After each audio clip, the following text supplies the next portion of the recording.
市府将安平水环游戏发展列为重点施政计划。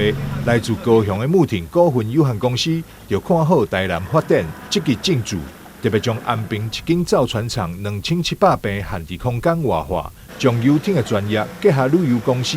推出水陆体验游艇。我们现在做游港的游艇体验，我们会先经过尼梦两纪念公园，然后再往我们的那个福尔摩沙游艇酒店，再往我们的安平游艇国际码头，然后会再绕回来。我们这边的德安军舰这边会去再做海面上的参观。完了之后才会再回到我们码头，然后在我们码头这边享用一些下午茶、喝咖啡、看夕阳。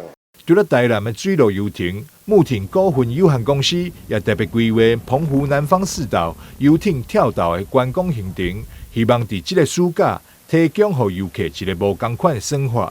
我们的会员还有游客也可以参加我们去东极、西极。我们会先去西极看蓝洞，然后再去东极去参加我们的浮潜，然后再玩一些水上设施。完了之后去东屿坪用餐，这是当天来回的行程。那我们也有选择可以做2天1夜去七美，然后从海面上面看我们的双星石窟，然后再登岛去七美，所谓的环岛。然后我们那边也有做所谓的浮潜的一些活动。